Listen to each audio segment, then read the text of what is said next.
Day. It's 2019. Are we live? You're here. Yes. We're back. We're back. Welcome to the fourth wall. Yo. Oh, yeah. Happy 2019, everybody. In fact, Happy New Year. We hope you're having a nice start to your 21-9. Yeah. Yes. All your resolutions, all of you people that have gone into the gym, and we know you're going to drop out in a couple weeks. By But February, I say to you, don't drop out. Keep going, because that will help you mind-wise to all your other goals that you want to achieve. Don't drop out of the gym. Just keep on going. No. All you flakes drop out because February is when the gyms are cheap, innit? So that's when I'm going to start. Come, move out the way.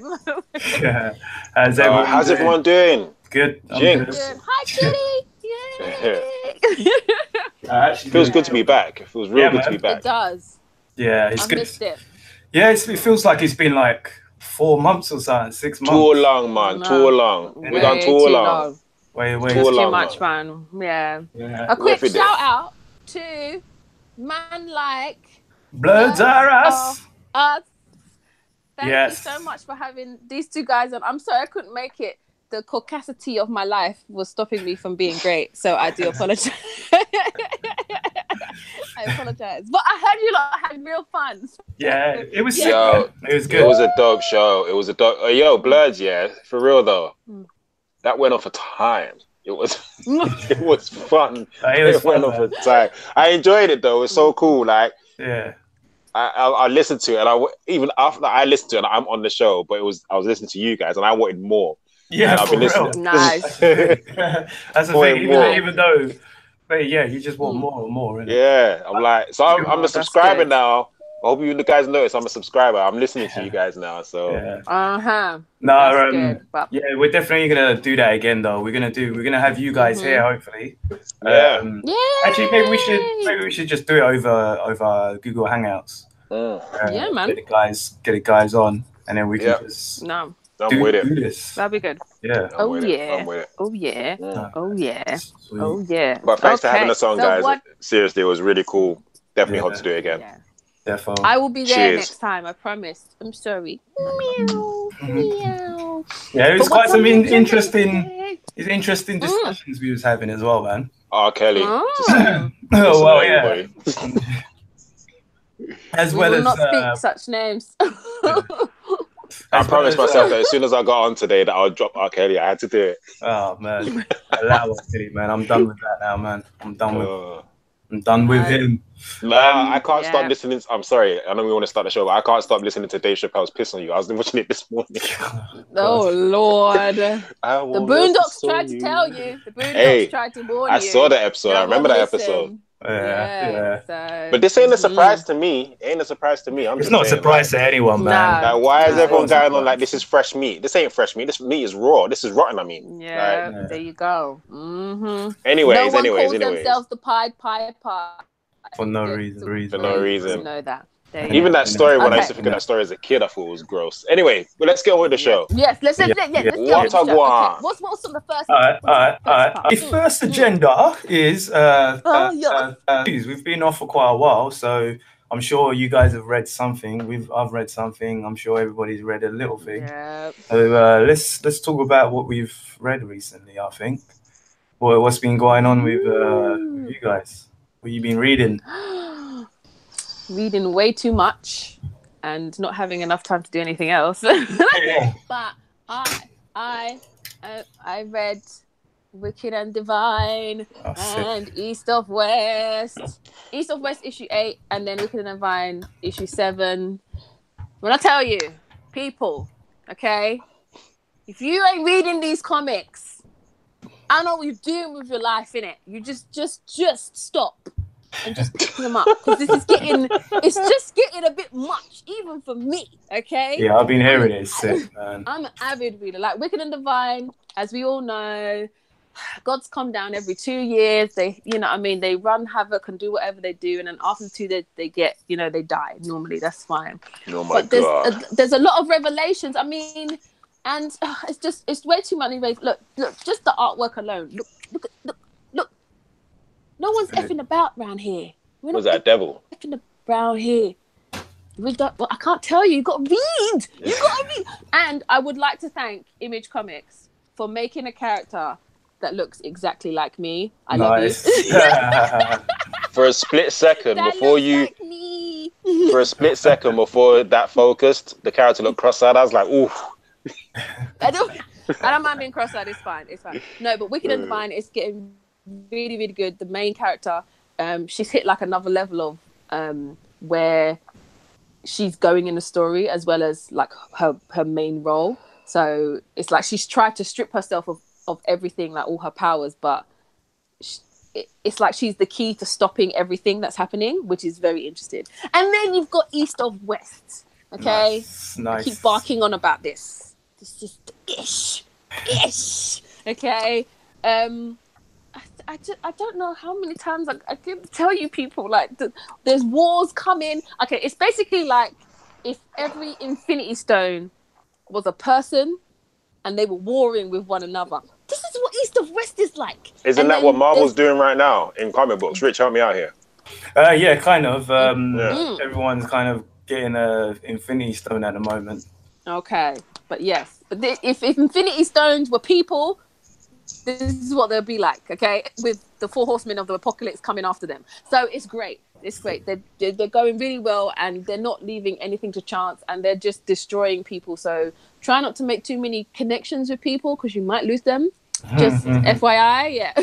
But no, 2 of my favorite reads, and I'm gonna be reading Injection when I have a minute. But every time I go to pick up that comic, someone calls me, and I have to do something else.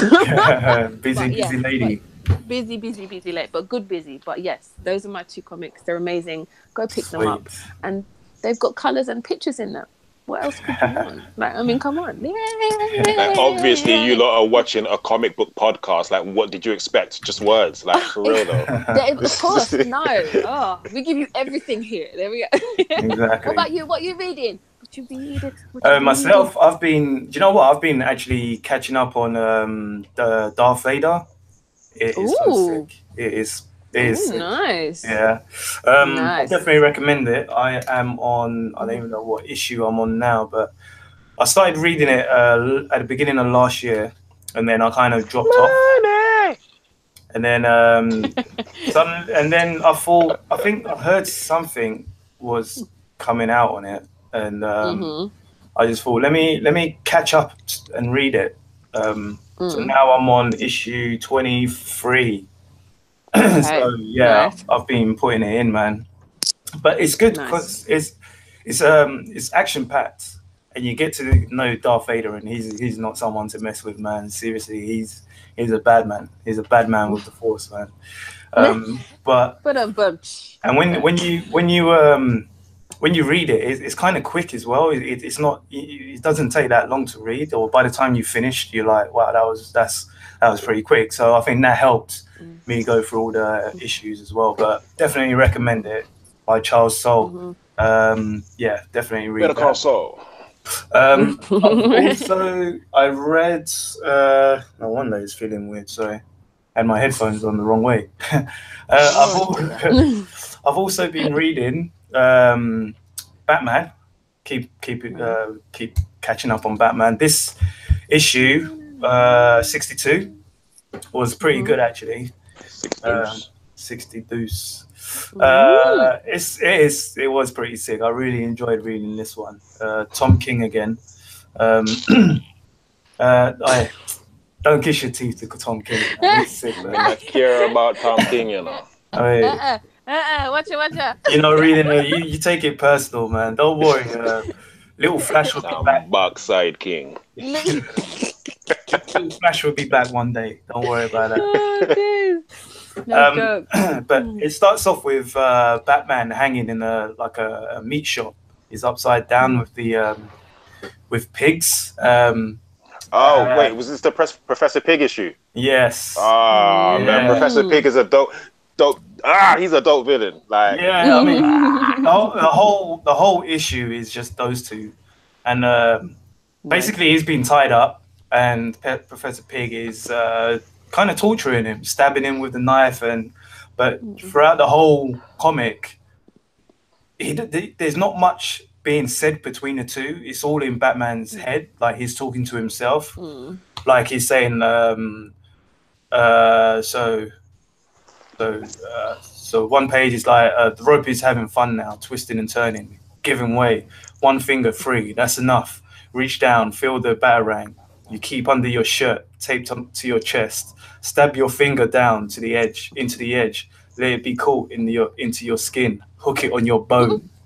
Put it up to the rope. Carefully, then saw.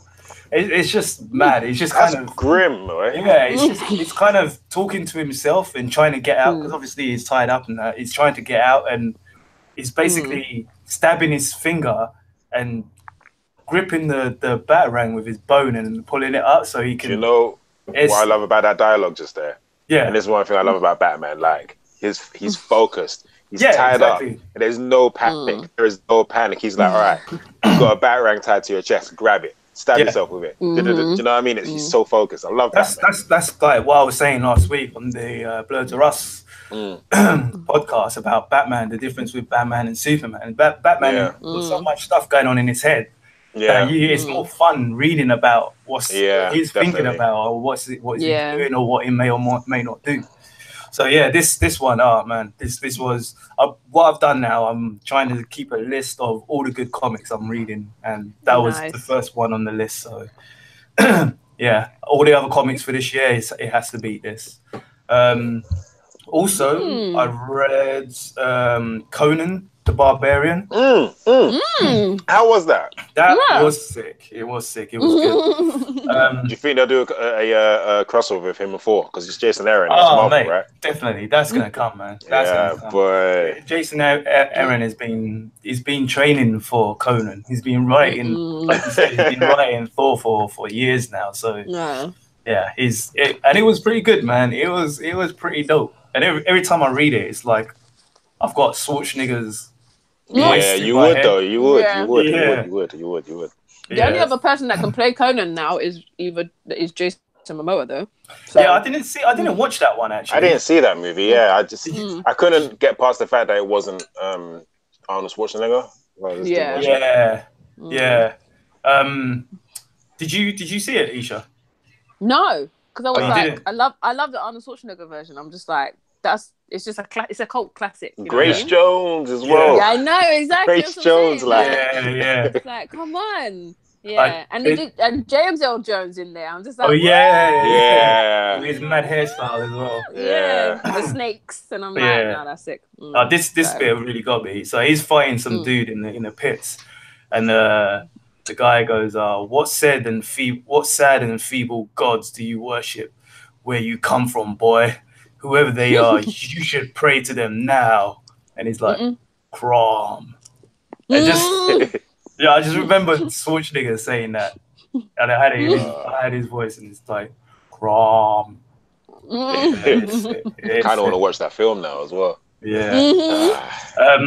So yeah, issue 1, issue 2's out today as well. So get on that. I've been catching up with Immortal Hulk, which is still sick. Nice. Definitely a horror. Yeah, it's just basically a horror comic now. Okay. It's pretty dope. How is that like compared to, like, let's just say like a dark version of Hulk? Like, how is it in terms of? Does it read well as a horror? Yes, it does, because basically, in a nutshell, Hulk and Banner rules the day and Hulk rules the night. So I remember you said before. Yeah. So whenever it's dark, and certain things have happened as well between him and Absorbing Man, and he just looks really weird now. He just looks skinny and anorexic, and he's just walking around like it's mad. The artwork could be a little bit better, but it's still good as well. It's still good. I can't draw that good myself. Sounds like a messed up Jekyll and Hyde. Like it is. It pretty much is. It pretty much is, and he's not stupid as well. He's a clever Hulk. He's not talking slow or anything. So.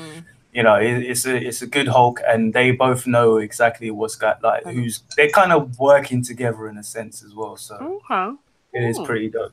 Nice. Been catching up with the Avengers and Uncanny X-Men. I'll talk more about Uncanny X-Men a bit later, but yeah. You're probably ahead of me on that. And Avengers. Yeah. Avengers, to be honest, I'm liking it, but the artwork is putting me off. It's taking me a bit too. Yeah, I'm not really liking the artwork, man. It is putting me off. Alright, I'm looking at it now. Look at that. It's alright. No, it's alright. Got Black Panther talking to a monkey. Yeah, it has been good though. It has been a good story, and there's quite a few things happening, and it is spilling over into other comics as well. So, Thor as well. Yeah, Thor's been pretty. Speaking of which, Thor's been pretty. Speaking of which, what are you saying on the artwork of Thor now? Because I remember before when they came out, you weren't really feeling it. No, I like it. Okoye, sorry, real quick. Is Okoye in 4 and Avengers 12 as well? Exactly. That's what I mean. There's something going on. It's Jason Aaron, so you know. I have to read those tonight. All right, that's me. Yeah. So I like Mike Del Mondo. I love his artwork. He did Avengers a couple years back, and that got me back into Avengers. But yeah. At the moment, yeah, his artwork, I'm loving it. I'm loving Thor at the moment. Okay. Well, you're not liking it, or? Oh no. It's just that I remember when it went back to issue 1 and we were talking about. I think you said that you weren't feeling the artwork. So no, I think I was because. Oh, okay. Yeah. I think. Oh no, that's cool. I was just curious. I like the artwork. I think it looks sick. The covers are just so on point. I love the covers. Are mad. You know when you go to the comic shop and you're kind of looking for variants. Yeah. You know what? I don't even want the variant because this regular cover is regular cover is sick. Yeah, I wouldn't get a variant for 4. Yeah. So yeah, that's me for now. I'm trying to catch up on other comics as well, but yeah, that's me. All right. Well. Nice. I've got some comics to catch up on, like Uncanny X-Men 4, and it feels like since Christmas, I've just not been reading. But I've read a couple, and so I'm gonna go a bit off script right now. I've read a couple, and one of them was Nightwing, and Nightwing just occurred. Well, you know what? I thought Nightwing was good, and I've just come to this realization that I'm pissed off about it. Why? You know, seeing Nightwing in his costume. Tom King, that backside Tom King. What it is? Okay, so obviously in Batman issues 55 and 6, I think it was. Nightwing got shot. He was hanging out with Bruce Wayne because he was depressed about Catwoman, so he was trying to cheer him up. Then he gets shot in the head. Flash forward to issue something of Nightwing. He's now got amnesia, and it's a completely different person. He is now Rick Grayson, and he's given up being Nightwing. Flash forward a little bit more. He is now. Here we go. So flash forward a bit now. He's burnt his little bunker that had all these, like his little Nightwing cave, and these police officers have found it. No, 3 police officers and a fireman, I think it is, and they're like the Nightwings. They haven't got individual names yet, but they're like Nightwing, and they're going around Bloodhaven, basically dishing out their own brand of Nightwing justice. Yeah. And I was enjoying this, and then Rick Grayson gets into like the odd thing where he had to like save his friend who's like a cab driver, and a few other things. Like the last issue I read was because Scarecrow's come to Bloodhaven looking for Nightwing because he wants revenge on him. He feels like when Nightwing was Robin, for some reason I don't know why he knows that it's the same Robin, but anyway. That's a plot hole that I can't wait to get into. Real thing for you people that don't know. Let me just give you this for people that don't know. People aren't supposed to know that the Robins are different. That's why Batman has them. He doesn't let people know. As far as you're concerned, Batman has a Robin. You're not supposed to know that it's a different Robin. So that's a plot hole. Yeah. Anyway, Scarecrow's gone to Bloodhaven looking for for Nightwing because he says this boy is like. He doesn't feel any fear, and that scares the hell out of me. That's what Scarecrow says. So basically, he wants to just go and scare Nightwing, I guess. I never liked Scarecrow. So yeah, he's a funny character. Yeah, sorry, I'm trying to come to you. So he he's basically working in Bloodhaven, Scarecrow that is, as a psychiatrist, and he's kind of like got an alias. I forgot what his new name is.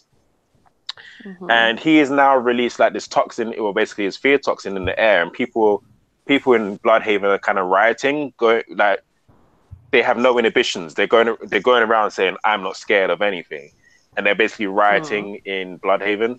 So Rick Grayson, it goes to this bar where he hangs out. He likes to hang out at this bar, and he's got this new girlfriend there. Oh yeah. And the bar basically gets raided with all these kind of like zombie-esque citizens of Bloodhaven. So he gets into a few fights. Anyway, what I've now realized that I don't like about this book, is that DC has done this before, and I'm like, it just completely put me off it. I was enjoying it until I just kind of had that revelation, and I think I had the revelation when I was explaining to my brother about what was going on in comic books, and I was like, wait a minute, they've done this. So what it is that Dick Grayson had this trauma, and he loses his memory, and a police officer or police officers become Nightwing. Tell me you haven't read that before or heard of that before. I'll tell you what it is. Batman did it. Batman did it a few years ago, where he got into a fight. Was it with the Joker? Has this trauma, loses his memories. Oh yeah. And gives up being Batman, and a police officer becomes Batman. Oh yeah. It's the same story. It is the same story. DC's trying to rip us off, and I'm like, nah. DC is trying to rip us off, and I don't know why they're trying to go on as if to say it's a new story when it's not. Yeah, true. That's where the whole comic, comic book totally put me off. It proper put me off it, and it's like I collect Nightwing, so I'm waiting for the status quo to go back to, where it's supposed to be. But it's like they did it, and the only thing they did different is that when it was Batman, he knew he was Bruce Wayne. He didn't come out of it saying... He knew he was Batman. He knew he was Bruce Wayne, but he didn't know he was... He didn't know it was Batman, yeah. Whereas with this guy, Dick Grayson knows that he was once Dick Grayson, and he knew that he was Nightwing, but he's chosen to give it up and be Rick. Yeah. Because as far as he's concerned, he doesn't know Dick Grayson. He doesn't know Nightwing. He thinks Dick Grayson is crazy for doing what he did. And he feels like people like Barbara Gordon and Bruce Wayne and Alfred and all these people that claim to care about him don't care about him. They care about Dick. So it's like it's got this it's kind of got a good psychosis to it, where he's got this kind of like dual personality thing, because he isn't Dick, he's Rick. But still, it's been done, and I know a lot of things in comic books has been done before. We've had X amount of civil wars. I don't know how many times Ultron has come back, but like it hasn't been that long since he's done it. It was not that long at all. It was like what, 3 years? We'll top it off at 5 at the most. Do you know what I mean? But it's not been that long at all. When you can remember it, then it's it was like not that long ago. You'd have to people gonna watch this thing. Watch this. I hope people are watching this, and they'll go on their bookshelves and be like, "Oh yeah, that's volume whatever." And this is where Tom King joined. That wasn't that long ago. Do you know what I mean? So that's my little rant. We should play Snap with some comics one time where you can you can be like double stories. I'm sure you could make a game show section on that, but you could. But that's funny. I'm still reading it. Like I've got issued, which I know comic book covers lie, but it says the return of Rick Grayson. They're still calling him Rick, so that's BS right there. But I suppose he's gonna go out and start fighting people, whatever. So I'll probably read that tonight. Okay. I don't know. The other thing is, I'll be really, really brief on this, is Young Justice. My comic hasn't come, so I can't talk about that. But the cartoon is so good. As you guys know, I've been talking about it on previous episodes, waiting for this to come back. And it's back in America.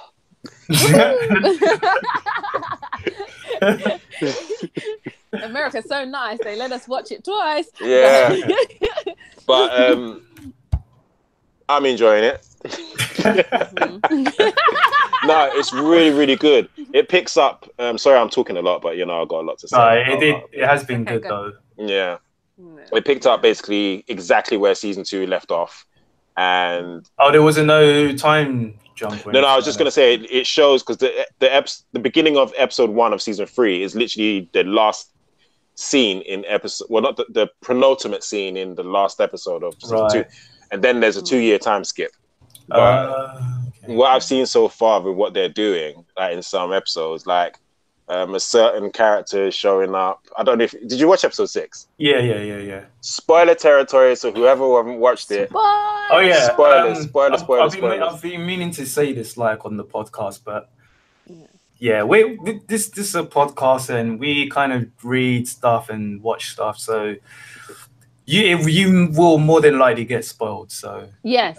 All day, every day. We'll try and tell you when, but we'll most likely get spoiled. Yeah, what I'm going to say to you people out there now watching or listening is especially them too, yeah. Skip forward now. Okay. Red Hood. The Red Hood. The Red Hood was shown, or Jason Todd. Not like his dead statue, but he was in it live. And he fought Nightwing, but they didn't know it was each. Did you know it was him when before he even spoke? Before he said anything? I knew that was him. Yeah, I knew that was him. I know my boy when I see my boy. I know my boy. And then he's like, you saw the other character as well, and the other character as well. Yeah. That's my boy now. That's my boy. that little shizzle as well. And do you know what? I knew he'd be in it. Your character. Yeah. Oh my god! Just say it. I feel like just Damien. For me. Damien Wayne. Damien Wayne was in. But he was a baby. He was there. That's actually the first time we see. That's the thing I like because I've only actually started watching this probably about a week before it started coming. So 2 weeks ago. So I think I'm on episode 14 of season 1. But I have been watching season 3 as well. Bro, no, you shouldn't be doing that, man. No, it's cool. I'm cool with it. It's all right. But the reason why I'm cool with it, like I'm saying, is like because with season 1. You got that season, and I think season 2 there's a 5-year gap, right? Yeah. So to me, it's kind of like, even though it's like the same creators and the artist is different for season 3 anyway. But even though it's the same characters and the same show, it kind of feels like, you know, when you're watching like Batman the animated series, and then you just watch Justice League. Yeah, obviously there's a big time jump between them. Yeah. So it doesn't really. Nothing's really gonna spoil that much for me anyway. So that's why I don't mind watching. Fair enough. Season 3 while it's still. Did you notice? So you're watching season, and I like the time jump. Yeah, I like the time jump. I like that they do that. It was funny. Speaking of time jumps, did you notice? I think it was episode 6 with Red Hood, where Brion and Halo and Forager went to see Ra's al Ghul. Do you know when Nightwing went after them, and then in the he at one point he says they're not doing this again, or something like that. Right. No, he said something like I can't believe they went off, and then McGann and Superboy are like, does that remind you of anyone? Yeah. And then he's like, what are you talking about? And then Superboy's like, Cadmus. Yeah, Cadmus. You know what I mean? Yeah. And that was episode 1, isn't it? That was episode 1, yeah. That's how I got that reference, because I only saw that episode like last week. I was gonna say, because it'll be fresh in your head, and then he's like, "Oh man, I hate being an adult," because remember before he was like 13 years old. Yeah. And then there was another scene. I don't know if you noticed this, where he gets them back, where he saves them. Yeah.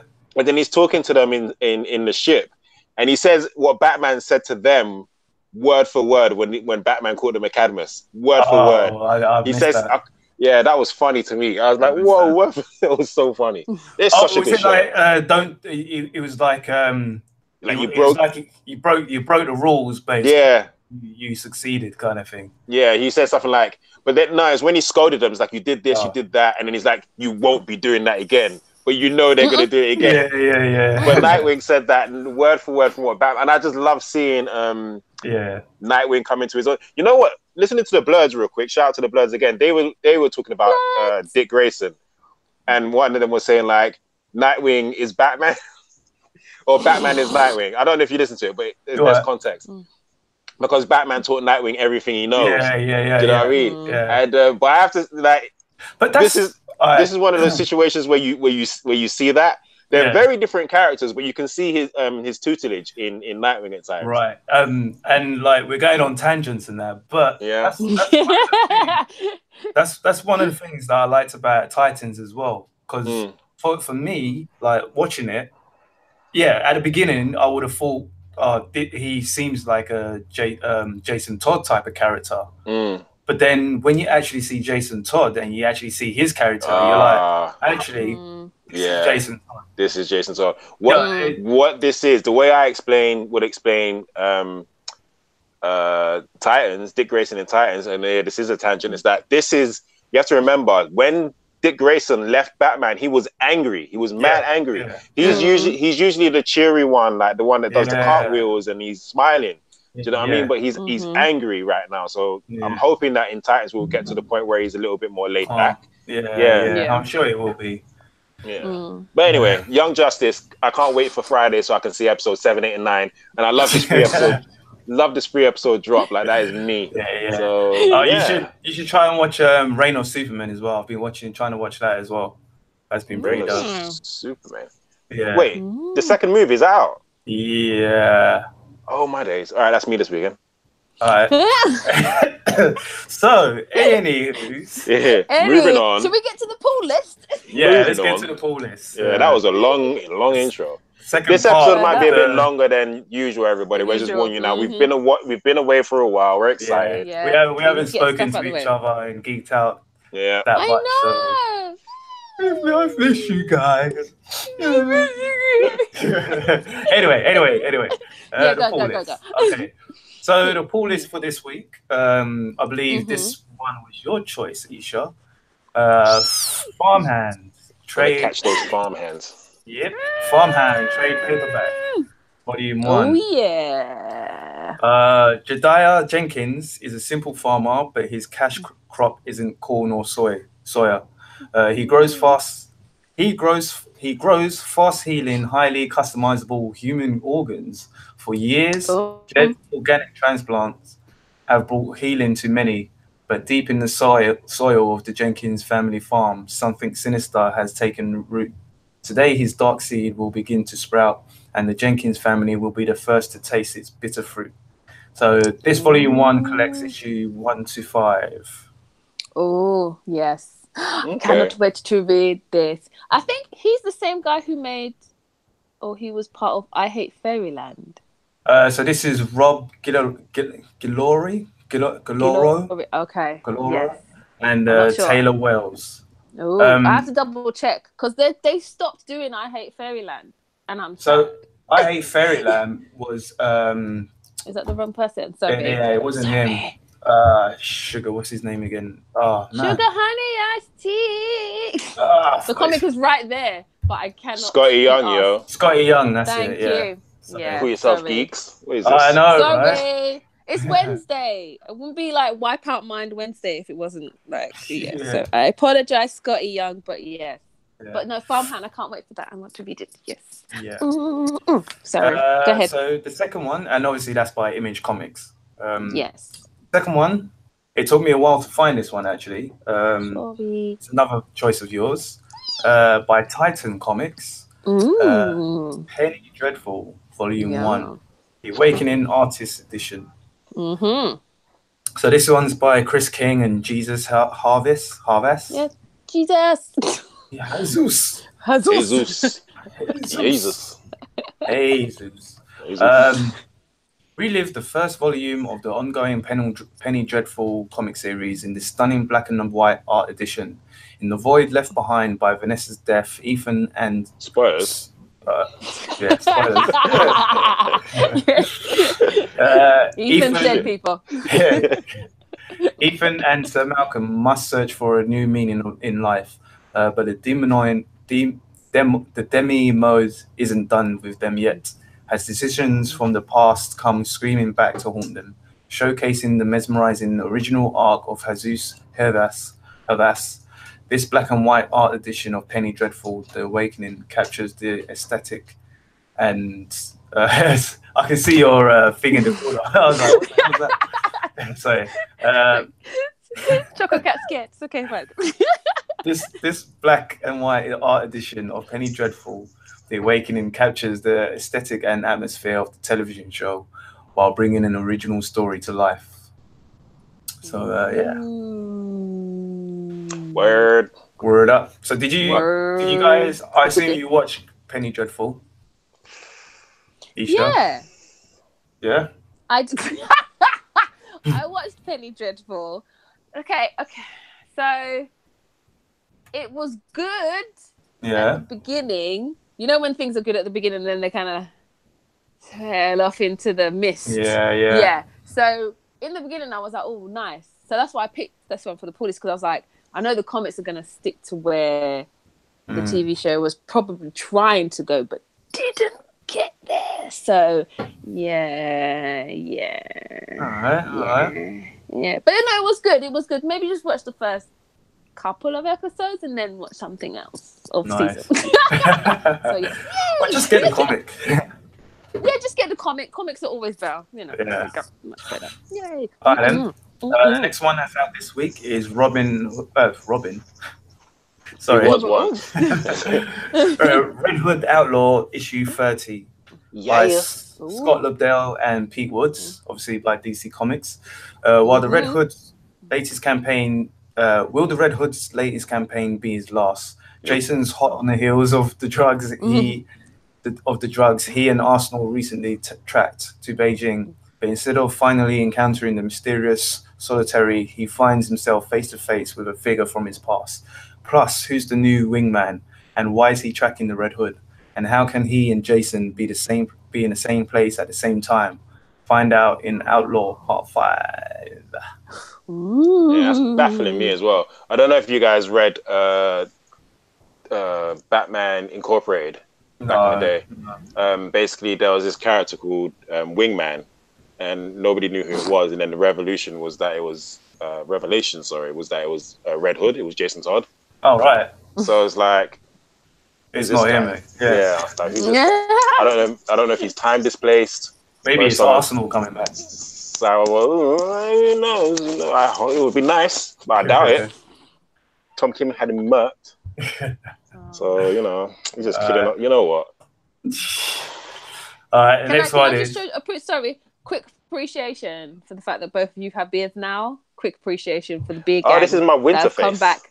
Yes, it's the winter. I'm just saying, quick appreciation. I was like, oh, they're both playing with their beards at weird times during the podcast. I'm so happy right now. Okay, carry on. Keep going. You're making me blush. I use beard of attraction, by the way. So if you guys want to grow a beard like mine and have it glittering nice and smelling fine, you need to go to the beard of attraction. You do know at some point that commercial is going to change, don't you? Well, I need to talk to my friend and tell him, he needs to listen to this episode. And no. I'm not talking about your friend. I'm saying someday that commercial is going to change. Is what I'm saying. Okay. That's what I'm saying. No. That's what I'm saying. Don't get rid of it. No, I ain't trying to say nothing. I'm just saying something. Okay. Let me just slide out the screen. It's the man moment. Go ahead. So, the next one is Return of Wolverine, issue 4 or 5. Are you reading this? I am. Is it me, or does this issue take ages to come out? It did take ages to come out. Okay, it's not. I thought I missed it. It seems like it took ages to come out anyway. Just trying to remember what happened, but now I do. He bucked heads with the X-Men, right? Yeah, pretty much. So I don't know what's going on with Wolverine. Basically, the synopsis says this one's by Charles Soule, Declan Shelvey, and Steve McNiven. Obviously, Marvel Comics. Can Logan handle the truth of what he's done? That's it. I mean, like I said, I don't know what's going on with Wolverine. It's one of those things. The thing that disappointed me with last issue, when he did fight the X-Men, is that it's like one of those things where you get two new heroes and they have to do their hero fight kind of thing. Yeah, it just seems it seemed like one of those, but on in another sense, they kind of he did it pretty well, in a sense that while he's fighting, he's kind of speaking to himself, and in his mind, he's got like different variations of Wolverine, like the Berserker Wolverine, the old school Wolverine, the Mr. Patch, and these guys are in like a prison in his head. So he's kind of, those versions are speaking to him about how to defeat the X-Men, depending on their powers. So like Nightcrawler would be coming for the attack, and it's like Nightcrawler, he's always teleporting to the left in a certain sequence, in a certain sequence, so you can get him. And the thing is, it's like, it's good, but if there was risk to it, like he would actually stab them. Like have a healer, possibly have a healer in the team, like sitting down at the back of the plane or something, and then he does the killing. He stabs Nightcrawler, or does something else, and then by the end of the series, obviously the healer comes back. But because there isn't any, that he's just gonna knock him out, right? Or something. Yeah. Oh man, that's not. I don't know what I'm feeling about this comic, this story. To be honest, I don't see the longness of like him coming back. It just seems a bit long. I thought it was gonna be a thing where, he came back and then it turned out he was with this agency or whatever. I thought it was going to be, because when you read Infinity Wars and he was there. Well, that's the thing as well, yeah. I thought it was going to be like that, like it will continue in that kind of sense. Not all of this. Well, that's the thing. You got this Wolverine, the Return of Wolverine, who's got the fiery claws or the hot claws. Then you've got hot claws. Yeah, he's got hot claws. Yeah, he's got hot claws. And then you've got the Infinity Wolverine, who's rolling around with the Infinity Gems. And then you've got the future Wolverine who's rolling around with the Phoenix Force. So I mean, that's another thing as well. It's like there's a lot going on with Wolverine right now. Yeah, are they all the same guy, or are they? What's actually going on? Because he was in, he popped up in Fantastic Four. I remember Spider-Man. Remember Spider-Man asked him, like, he asked him as well. He was like, and he wouldn't even answer. Which one's this one? Which one are you? Are you back now, or are you future? Or are you and he wouldn't answer. Then he asked the Hulk the same question. Hulk's not giving any answers. But there was another comic that he was it Avengers? He showed up in Avengers as well. With Loki. Yes, it was when he spoke to Loki at the end, and I'm like. I just... That's because we're never going to get a Wolverine ever again. So they're just going to be like, we're just going to give you all We've got too many Wolverines. Too many Wolverines. But anyway, issue 4 or 5. So we've got this one and then issue 5. So. Do you know what's annoying is that issue 5 is going to end with more questions. Yeah. Well, I just or he's going to die and then... don't even. Don't even. Okay, so the next one on the pull list is Batman Who Laughs, issue 2. Can't wait for that. The cover looks sick as well. This is by Scott Snyder. And did you read issue 1? I didn't. No, I didn't get the chance to read it. I think I know what happened though. It's just that there's a new Batman that he brings with him. This Batman, he's basically the Punisher. He's basically the Punisher. It's so sick. All right, let me read the synopsis for this one. So, after the shocking ending of issue 1, a ticking clock sets Batman on a trail throughout the different realities of the multiverse. He starts to see all the iterations of his life and what could have been. But more importantly, Bruce Wayne begins to deduce that his current life is somehow wrong and that all the mistakes he's made are somehow connected. Meanwhile, the Batman Who Laughs raises the curtain on his second act, pulling out the big gun, break into Arkham Asylum, enter one of the most punishing Batman of the dark multiverse, the Grim Knight. He is so sick. If he gets his own comic, I am on it. Like, he is sick. Seriously. So Scott Snyder's doing it then, He's, showing his bits, man. Bring back Scott Snyder and end Tom King's reign. Get Scott Snyder to fix everything. Oh, man. Oh, dear. No, no comment on that. No comment on that. I don't know. Greg Capullo. Yeah, Greg Capullo. I love his artwork, man. Yeah, man. The next one, I've been watching a YouTube channel that does a lot of Transformers. He basically talks about the different Transformers and their history and things like that. And he's pretty good. He's really good. So what happened was IDW, they hired him to do this next comic. Which nice. Apparently it actually came out last week. I thought it was this week. So I went to Forbidden Planet and brought it. Sorry for the guys at Orbital. I didn't see it, so I didn't buy it. But normally I get my comics from them. Orbital's your guys, it's not Gosh. No, I don't. Orbital, man. I don't Gosh. Is the Gosh or my guys? Oh, really? Oh, Gosh, your guys. I was around the way on Saturday, and then I was walking past Gosh, and I was like, I just don't feel it. So I didn't go inside. I don't know. They are really good for. Yeah, they're really good for independence, and they do a lot of like shows or people coming in. Yeah, no, I noticed that. They are really good. Really, I know they're good for stuff like that, but I just meant like I didn't care to go in. Yeah. I suppose on that day I was looking for figures as well. So you should have told me as well, man, because I was actually up your ends on Saturday. But that's the thing. I wasn't. I was in because when you said that, I was in London. That's what I'm saying. I was in like yeah. Forbidden Planet in Central. In London. Yeah, like you're not in London anyway. Yeah, I know. Do you know what that is? It's annoying because shout out to Boo Boo. She says that she'll be like, "Oh, going into London." I'm like, so I keep repeating it like I ain't from London, like I didn't grow up in London, like, yeah, it's like I'm an outsider. It's annoying. I keep catching myself doing it as well. Like, no, man, I'm from this. Like, you still live in London, you know? I know. So anyway, I was in Central, is what I meant to say. Yeah, that's the word. That's the West word. End. I was at West End. So this is the cover. It's a pretty sick cover. I know Sean's gonna love this cover as well. Nice. Sean.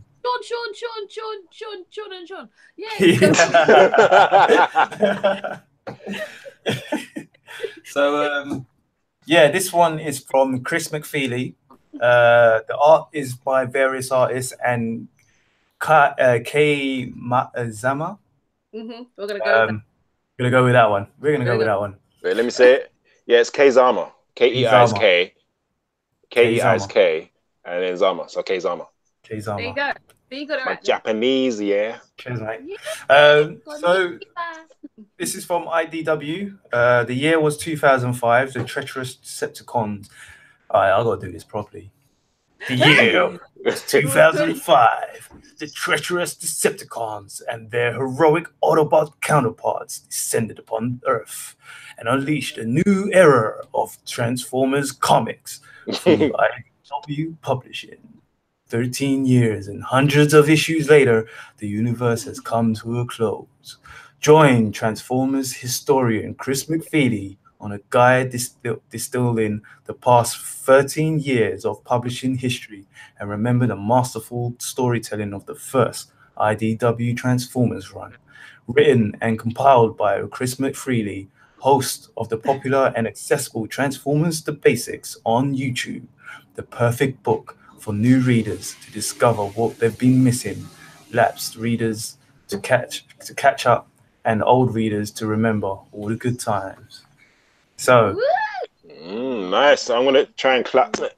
Yeah, I mean, me personally, I love Transformers, but apparently I don't love them enough to buy the comics because I haven't bought their comics since I first was collecting comics back in the 90s. Do you know, I was on Amazon like a few months back trying to find some Transformers comics to buy. Yeah. And it's hard trying to figure out where to pick up from. Like, I mean, they when they're out, they're out. Like, it's with IDW, so if you want to get back issues, that's a different story. But well, I was trying to get graphic novels, but I didn't know which graphic novels to get. That's what I'm saying. Yeah, that's another thing as well, because you've got so many different Transformers as well. You've got Devastation, you've got different types of different years or different makes of Transformers as well. So that's one thing that kind of put me off. So I am glad I got this one, just to kind of go through, and I might even go back and get the collection, because the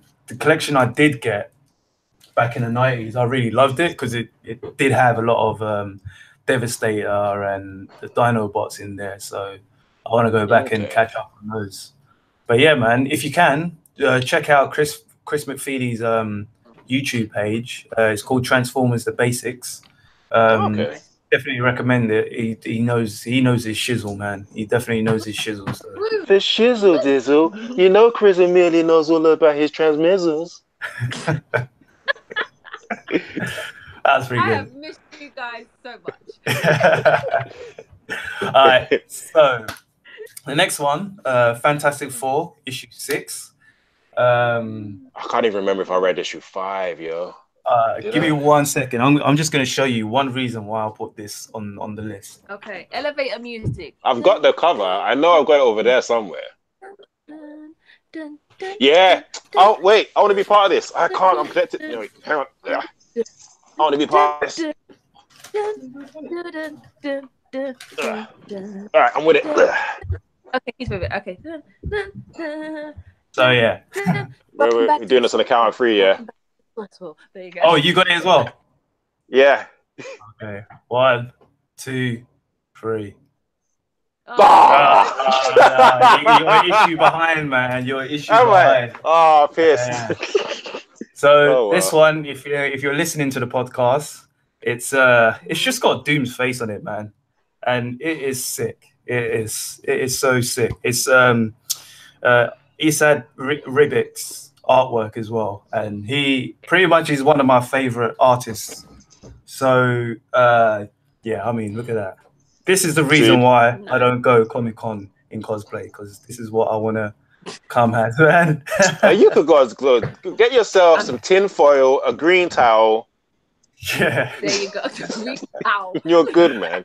Yeah. Come on, May's coming around the corner. Comic-Con's not that far. You've got time. Grey t-shirt. Like, you can do Dr. Doom easy, man. One day. You can do Roadman Dr. Doom. Yeah. Like, you need to have like green thing. That's it. Just doing a variation, a variant cover. A variant cover will do. If you got tinfoil to wrap up your food, because I know black people have tinfoil to wrap up that barbecue. Yeah. Just wrap myself in tinfoil. Yeah.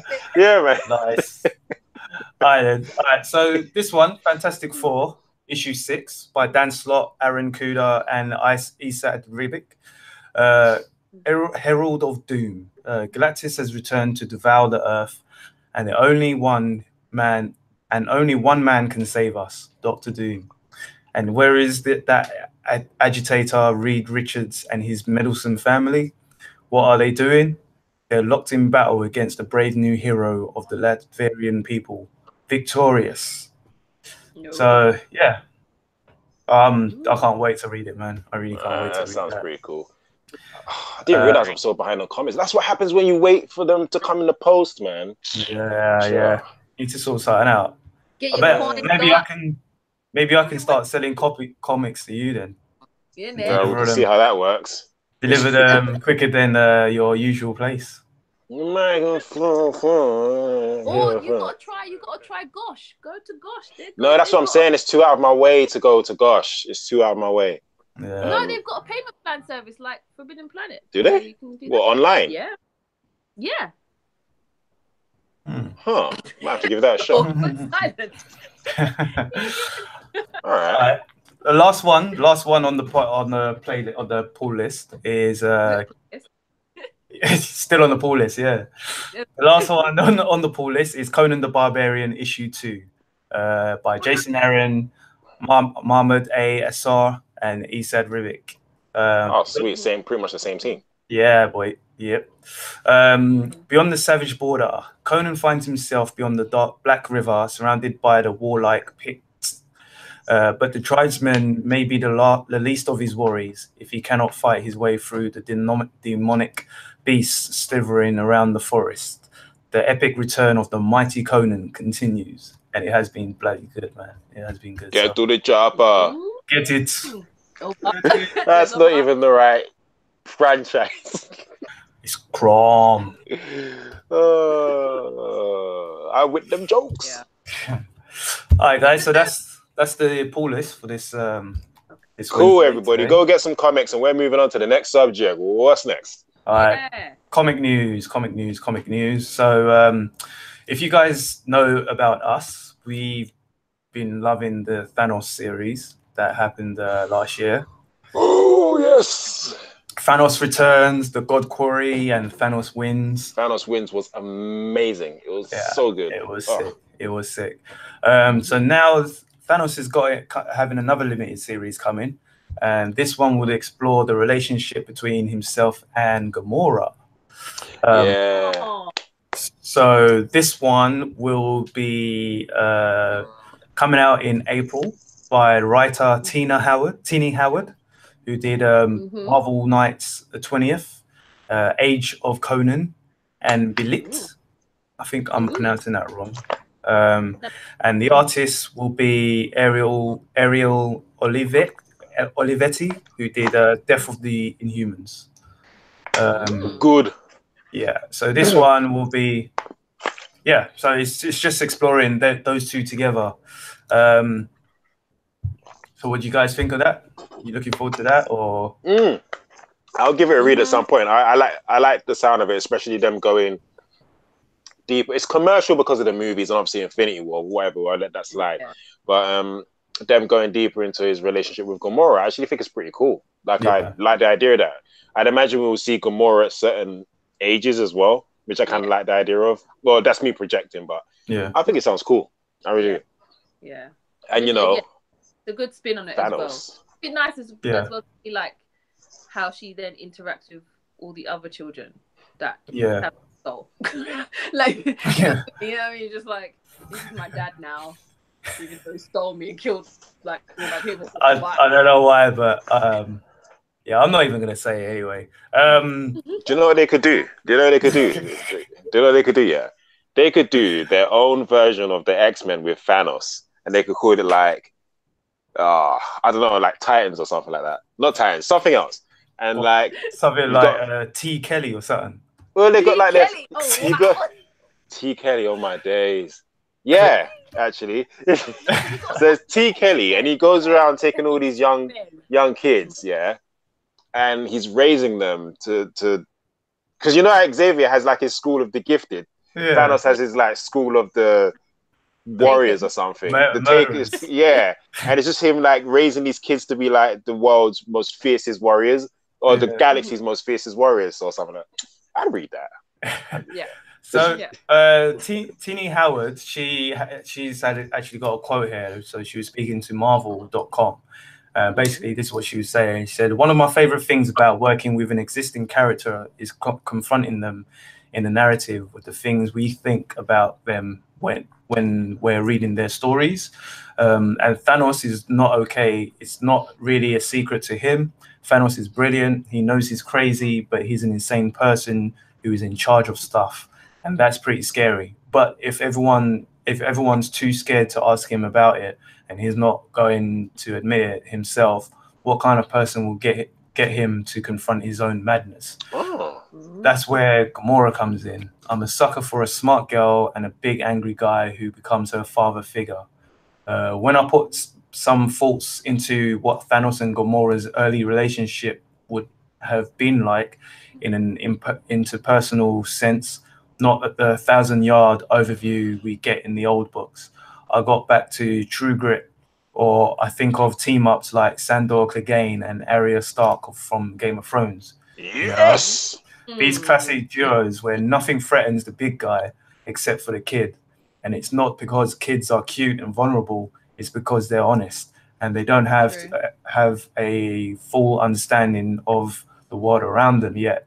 So they're somewhat unaware of nuance and danger. And Gamora is even more dangerous than a regular child because Thanos has taken everything from her. She's got nothing to lose, and they share a moment in the first issue that I won't spoil here, that answers the question, why her? Why Gamora? Ooh. I've got a question. When's Gamora? I've got a question. What? It's like they were setting us up for that one. Yeah, exactly. Do you know what I have to say? It sounds good, man. I'm gonna go on a tangent. I'm gonna have to pick that up. Yeah, I am gonna pick that up. I think so. I'm gonna pick that up. I'm going on a tangent right now. Go ahead. These writers keep selling us these dope synopsis, yeah. Yeah. And then you read the comic, yeah. That you read the comic, and it is nothing like what they said it was going to be. I hope it is, man. I really hope it is, because it does sound good. The synopsis does sound good. The artist for it is pretty. She's pretty good as well. She did. I was reading Death of Inhumans, and that was pretty decent as well. So I've got a good feeling about this. This sounds really good. I actually want to read it, but I just hope that it's not Heroes in Crisis. I'll be pissed. Yeah, I mean, by that I mean. Sorry to keep interrupting you, but was it you who was asking me if I read Marvel Knights 20th anniversary? No, I don't think that was me. Oh, okay. Yeah. But yeah, she did that as well, and apparently that's been really good. Okay. So yeah. One of the reasons I was actually that was Donny Cates. What is this? Okay. One of the reasons I was not asking, but saying I hope it's good is because I suppose it's DC as well, which is a shame because, like, I mean, I love them both, whatever. But what DC is doing, they've got these two stories, which is Doomsday Clock and Heroes in Crisis, and they're not what I thought they'd be. Right, Heroes. Do you get what I mean? Yeah, I get what you mean. And I really was I was really hoping Heroes in Crisis would go into the psychological of what it's like for a superhero dealing with PTSD. And there's 4 issues in, and there's none of that. Yeah, it's such a cop out. I was really looking forward to that. So I hope, Marvel, now is your time to go and steal that idea and do it better. Hey man, they need to. I mean, they need to do their boots up this year, man. Because it's true. Because I have to say, DC killed them last year. DC did kill them last year, man. Yeah. Marvel, this could be your year. It could be. So if you wanna read some or catch up on some Thanos, some previous Thanos, I'd say get, like I said, Thanos Volume 2. We got issue 1 to 6. That was Thanos Returns by Jeff Lemire. Issue 7 to 12 was The God Quarry by Jeff Lemire as well. And a person who's killing it at the moment with some sick comics is Donny Cates. He did issue 13 to 18 with Thanos Wins. So grab that. Also, if you want to catch up on what Gamora's been doing, I'd say get Infinity Wars Prime Volume 1, which was by Jerry Duggan, and Infinity Wars Volume 1, issue 1 to 6, again by Jerry Duggan as well. So I didn't finish that, I might just wait for the graphic novel. I think I got like 2 issues, and I was too many comics, man. Too many. Infinity Wars, that is. We got a Daniel on the chat asking if any of us. What up, Daniel? What's going on? He's asking us if any of us has read Blackbird. No. Blackbird? No. I don't even know. I think you told me what that. Did you tell me what that is? I've not read it. No, it's it looks like it's something pretty new. Oh right, yeah. By Sam Humphries. No, we haven't. But come back next week and we can talk about that if you want. Yeah, we'll give it a review. Yeah, definitely. I'll review it like R. Kelly reviews. Hey, allow it, man. Allow that. You are cancelled. I was just gonna say good music. Reviews good music. No. Okay, so Blackbird issue 1 is out, so we can read that, and then we'll come back to you. Or if you've read it, let us know what you think of it, and man, if it's something we should read. So next on the comic news is Age of X-Men. I'm going to quickly go through this one anyway. So basically, they're saying that Age of X-Men is not a sequel to Age of Apocalypse. Now, if you've been reading Uncanny X-Men, you would know that there's some things going on. X-Man is back. He's kind of changed the world to get rid of like religion and different statues and things. He's basically trying to make the world a better place. In his eyes. Yeah. In his eyes. Who was it? Sugar. Legion is back. I can't remember who it was, but someone pushed X-Man's mind into Legion's head. So he was living in the Age of Apocalypse time. So it seemed like he was there for a long time. But now it's actually coming up to a climax, and they're going to do a 5-issue limited series of X-Men. Oh boy. Yeah. The worst thing about it for me, I mean, the story's been okay. It's been nothing too great. I'm actually want to kind of take it off my pull list. Yeah, same. And the ultimate worst thing about it as well is that they're going to be doing some fillers as well, some mini series as well. Thank you. It's a shame because I've been really looking forward to X-Men being back. Yeah, I am looking forward to the other X-Men, the other bit, not this one, not Age of X-Men, because when they go into different universes or different timelines, it just gets too messy, man. Yeah. So they're gonna have Age of X-Men Next Gen, Age of X-Men The Amazing Nightcrawler. I'm not reading all that, man. Age of X-Men The Marvelous X-Men, Age of X-Men Prisoner X, Apocalypse and the Extracts. Yeah, it's too much. I'm not reading all that. Why? I think I'm gonna pass on that. Yeah. Sorry, X-Men guys, but I just you should see the pile of comics on my floor. I ain't got time for that. Yeah. We're already tired out here, so yeah, for real. Got kids to feed. I got 5 kids to feed. Last one in the news, in the comic book news, is Brian Michael Bendis is working on a Young Justice spin-off with a major female creator as well. So he tweeted the other day, Prometheus has a major creator already signed on. The creator was my first and only pick for the project, and she said yes. But that's an announcement for another day. That shows you how much DC Comics loves what we're building with #Wonder Comics. So I'm not sure myself what's happening about Wonder Comics or what that is. Maybe you can let me know what that is, Karen. All I know is that he's kind of just branching off and releasing a few titles. Like I know one of them is Young Justice, and because obviously I used to read that back in the day, but I forgot. To be honest, I forgot what the others are. I know what characters are about, as in which characters are around, but I can't remember. I don't know who's getting a comic book and who isn't. Right. Okay. But it's just like you know how DC is doing like DC. Oh, they're doing Naomi? DC Black Label. Yeah. Yeah, it's kind of like that. But with Wonder Comics, I think it's going to be canon to what's going on in the main DC universe. Right. Okay. That's the only thing. Yeah, and I think it's kind of like aimed at a younger audience. So not too young. Like obviously, people can like our age and a bit younger can go and read it, but it's not made to be baby type comics. They're made for kids, but it's teenagers, you know, going through their angst and their worries and not being certain of themselves and all of that. So on the list, they've got Wonder Twins, Dial H for Hero, and Naomi. Naomi, I think I read a glimpse of that on one of the back pages of, I can't remember what book it was. But it's basically Superman is fighting someone in a city. They mess up the city, then they go off.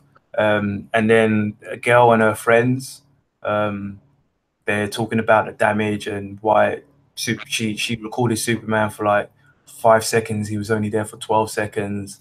But then I think it's something like she gets his powers or something like that. Something along those lines anyway. Okay. But she's a new character basically. And it seems interesting. All right, cool. We'll see. Okay, let's get into the nitty gritty. As we said earlier, this might be a long podcast. A little longer than usual. Yeah, a little longer. But we got to talk about that trailer, yo.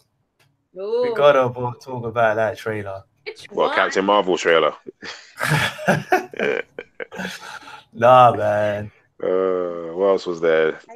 Since we last spoke, was the Hellboy trailer. What trailer came out yesterday, man? I'm joking. I wasn't sure it was you. Nah, yeah. I watched it. Of course I watched that trailer. Did you watch it, Isha? Hell yeah. Oh, sick. I thought it was sick, man. Do you know, because there's people I know that ain't trying to watch the trailer. And I know, right? One person I know, they have a legitimate reason of just wanting to go into the cinema blind, but I feel like there are people... He's like the same person I know. There's two people. You know both of them. They're brothers. So it's Sean and Sean, just for everybody's clarification. And one of them I just feel like feels like he's going to... Infinity War is going to... Not Infinity War. One of them I feel like just wants to go into the cinema blind, and the other one I feel like thinks Endgame is going to be spoiled for them. Oh, as far as I'm concerned, it's the first trailer. The first trailer, it's not DC, it's not Warner Brothers. They don't give you everything. So I feel like the first trailer didn't spoil much. It really didn't. It just it didn't. A cool few flashes. It was cool. Yeah. And also the two people that are in that. Say again? I'm not watching another trailer. Oh no, there's no need. But I am. Yeah. The two people that you see in that movie, you knew they were going to survive the snap. Yeah, of course. What's the beef? I know. It's obvious, man. It's obvious. Yeah. From when it happened, you knew it was going to happen. Anyway. Not only from then, you knew it was... These sequels, Black Panther, Spider-Man, were announced before you even saw the snap. Exactly. So I'm like, hey, whatever, man. Like, everyone's all like... I mean, people are like, oh, Infinity War, they're dying or whatever. And I'm like, but there's, there are sequels coming out, right? It's not a big deal. Yeah, exactly. So it could all be a dream. It could all be a dream. Well, it all could be Mysterio's illusions. Yeah, hey. It's an illusion. But the trailer looked good. I really liked it. What do you think about Jake Gyllenhaal being Mysterio? Oh, man, do you know what? That suit looked sick. I've got to say, as soon as I saw the suit, I was like, it looked exactly like the figure that, did you get the Mysterio Marvel Legends? That's new. I haven't got it. I didn't get it. I don't have it yet. It's sick, man. He looks sick. I didn't like that the first scene was Jake Gyllenhaal's head and not the bowl, not the fish bowl. Yeah, of course they were going to do that. They had to show that this high actor is going to be in a movie. That's just Hollywood. Yeah, I know, but the first scene should have been the fishbowl, man. There's how there's how the fans would do comics. Yeah, and then and then there's how Hollywood would do it. Do you know what I mean? Yeah. So I can't even be bothered to get even feel any kind of way about it. It was sick though. One thing, the characters in there, obviously spoilers, but are they Hydro Man? Is it Hydro Man? Is it Sandman? It looked like it did, didn't it? Yeah. Do you know what? When I was watching the trailer, I completely forgot that Mysterio was going to be in this movie. I forgot that he was the villain.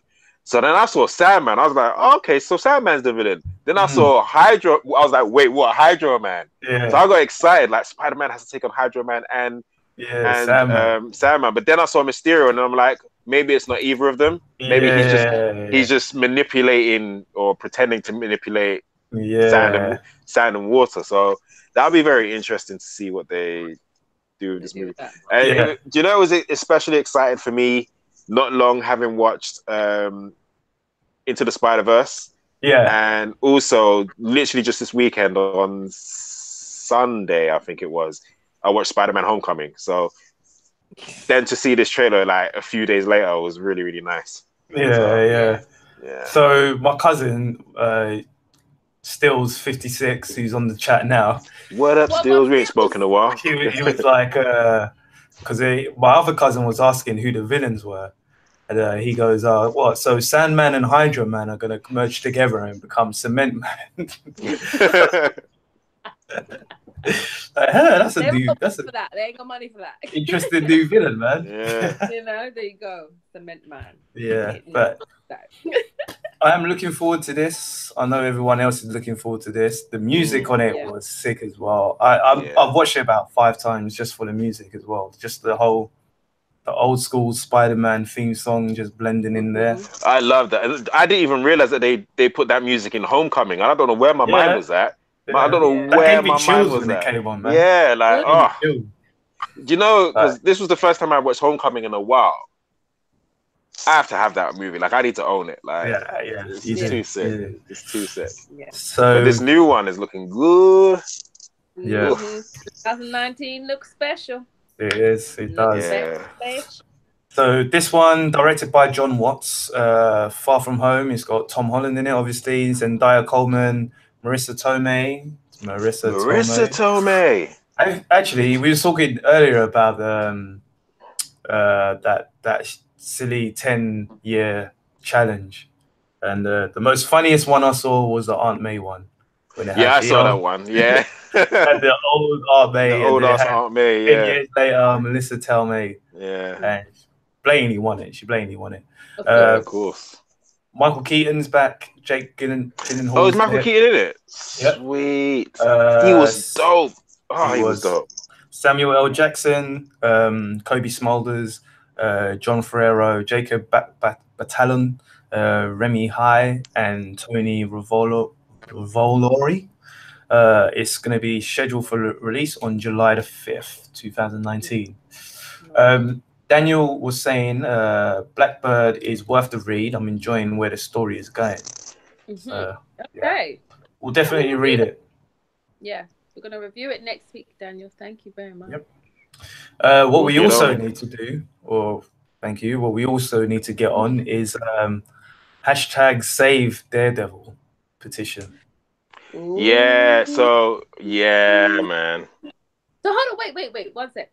Okay, so Daredevil, just to clarify, is cancelled on the Netflix, right? Punisher 2 now is cancelled on the Netflix. No, Punisher's coming out on Friday, actually. That trailer, why is that on the list? Why isn't? Sorry, can we talk about the trailer? Oh my days, that trailer. Do you know what? We were gonna my days. I was like, ooh, yay. Sorry, why isn't that trailer on the list? Like, my days. All right, let's talk about that trailer then. All right, let me go first. That trailer was sick. No, because ladies first, man. Ladies first. No, man. This is 2019. Chivalry's dead and women killed it. Like, wow. I'm telling you, woman. No, you know, Isha, go ahead. I'm a little excited. Go ahead. Okay, no, but I completely understand why you're excited. I watched it and I was like, you know, when you're like, it finishes and you just press replay, and then you're just there, just pressing. I'm like, okay, here we go. Because I was so excited about the first season, I'm just like, mwah. I can't wait. I can't wait. Go ahead, Kieran. You've got the floor. Go on. I saved this all for you, honey. Go ahead. I'm calm now. What it is that you guys know how I feel about season 1. I liked it, but it wasn't great. But I feel like I didn't love it. I liked it, but I didn't love it. But I feel like now we're there. Now where season 1 should have been, we're there now. Like he's the Punisher. He's not like retired. He's not.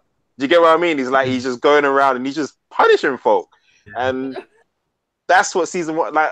All this season 1 just felt like they needed an excuse to do an origin for new people, and I'm like, if you want the origin, go back and watch like the first 2 episodes of season 2 of Daredevil. You don't need to watch the whole. You don't need to watch the whole of Daredevil. Just watch those 2 episodes. Yeah. And now you can come back and watch the Punisher. Do you know what I mean? But fair enough. Season 1 is out there. He got his origin, but now season 2 is where he's established. It just looks so good. It looks so good. It does. It seems like there's going to be a couple new antagonists as well. Yeah. I think. But I was going to say Pixel Face. Jigsaw, right? Is it Jigsaw? I would want his face. Could have done him better. Yeah, I would want his face to be more effed up. You know, this is that whole Hollywood thing that we were talking about earlier, because you know what? We need to see his slight tangent, not a big one. When I first saw Deadpool with Ryan Reynolds, and then I saw his face out of the mask, I felt like I'm just seeing Ryan Reynolds. Yeah. Do you get what I mean? I feel like for me, honestly, and I feel like Hollywood just doesn't do it enough. They don't go the full distance. Do you know what I mean? Yeah. Oh, what you saying that you saw his face too much? Or I just feel like I could. even through the apparent scars of Deadpool, all I could see was Ryan Reynolds. Like, it wasn't enough. Do you get what I mean? It wasn't scarred. It wasn't scarred enough. Yeah. So to just interrupt, it needs to be like, did you watch Shadow Man by Sam? Like that film, that's a really good film, by the way. But like the grotesqueness, because the guy gets blown up and whatever, but he's just like, all of this part of his face is gone, but he can still talk and stuff like that. And then you hear him talk, and then like you see, like there's a part where you see his face, and like it's like right, it's like, okay, it doesn't look like the actor, even though you know the actor. But so, you kind of need something like that, like just There's a movie that I've seen as well. I can't think what it is, where there is someone's face that is this all. Anyway, going back to Jigsaw, I feel like Jigsaw needed to look a little bit more like it just looks like he's got a few like he could just be walking. He still get girls with that face, is what I'm trying to say. Do you know what I mean? He owns them scars. He's going around angry. He did this to me. I'm like, nah, girls will still go out with you. Chill. Yeah, just a little bit of lace treatment. You're fine. It looks like he already had some, to be honest. But the trailer in itself looked really, really good. I'm excited about this, and I know obviously it's going to get cancelled after this. So I'm thinking it's going to go out. I'm upset that it's getting cancelled after this, but I'm just like, okay, like, but at least I'm happy that you're excited about it, because you weren't excited about it. Oh yeah, so, this looks good. I can't wait. I'm going to ingest this. Like, and I'm gonna the hot sauce, and I'm gonna season it, and yes. It looks good. Daredevil? What is this about Daredevil? Obviously, yes, because Daredevil. Yes. Rich, if you want to tell us about Daredevil. He's a bit muted at the moment. I bet he thinks that he's not muted and he's literally chatting, but we can't hear him. I know. No, I had to sort out my lights, so I had to not show my butt when I'm sorting some ambience. We had to say about Daredevil. What about Daredevil? Yeah. Well, Punisher. Yeah, I love Punisher. That trailer was sick. Yeah, man. Daredevil. What, has in the series? No. About what's going on? You were going to tell us about. So basically, Daredevil. What happened was